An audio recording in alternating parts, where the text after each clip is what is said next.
Ukrainian forces had used the Himars rocket system to halt Russian repairs to a key supply bridge in occupied Kherson as they continued to press the southern front.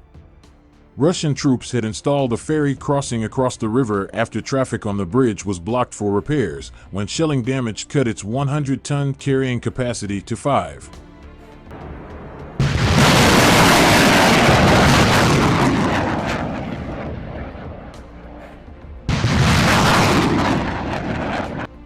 Ukraine's military says it has destroyed a Russian ammunition depot in the southern city of Novokakhovka, killing dozens of soldiers, in an attack apparently involving U.S.-supplied missiles. However, Russian occupation officials say homes and warehouses were hit, leaving 7 dead and up to 80 hurt. It was not possible to verify the extent of damage or casualties.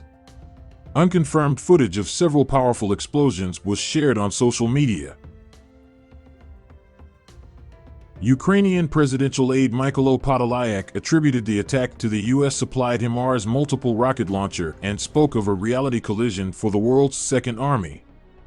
A Russian-installed official in the southern Kherson region, Katerina Gubareva, accused Ukraine of bombing peaceful cities with American weapons. Himars is far more accurate than Russia's equivalent systems and is already being credited with a string of recent attacks deep into Russian-held territory. Large areas of the Kherson region were seized by the Russians in the first weeks of the invasion, but Ukrainian forces have launched a counteroffensive while Russia has focused on its military push into Ukrainian territory in the east. Kiev has urged residents to leave the area to escape the counterattack.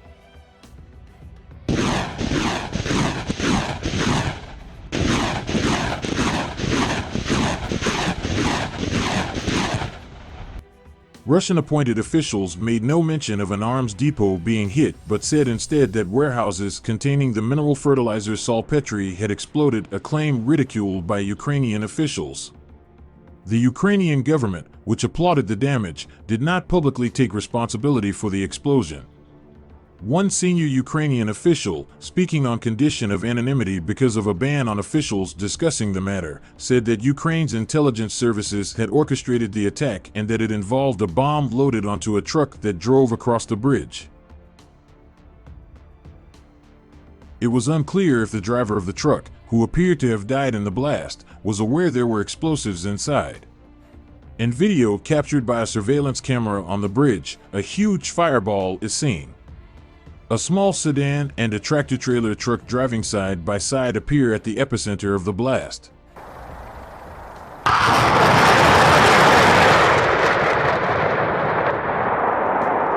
For President Vladimir Putin of Russia, who presided over the bridge's opening in 2018, the explosion was a highly personal affront, underscoring his difficulties in the face of continued Ukrainian successes. Since early summer, Ukraine has focused its strikes on supply lines, with the Kerch Bridge marking a cherished prize for a military force that for months has been publicly hinting at its plans to hit the span. Russia has alternatives for transporting troops to staging areas where they can be reorganized into battle-ready units, but they are more costly, dangerous, and time-consuming, Ukrainian and Western analysts and former military officials say. Other options include sailing ships to harbors in Crimea and sending trains and trucks on railroads and roads in other occupied areas of Ukraine.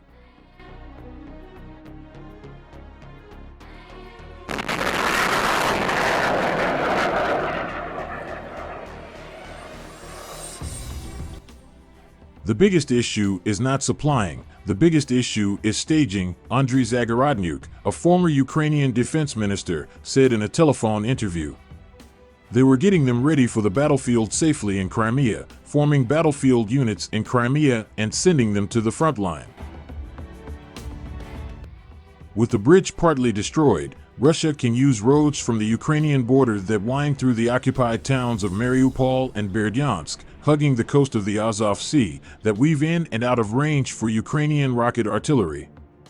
Troops would have to form battle-ready units inside Russia and travel longer distances in these formations, a less efficient means of supplying the front lines, Mr. Zagorodnyuk said.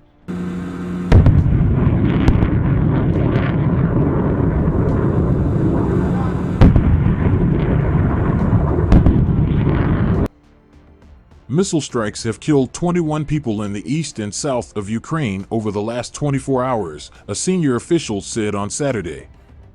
The series of explosions shook towns and cities even as Ukraine made gains taking back its territory from Russian control.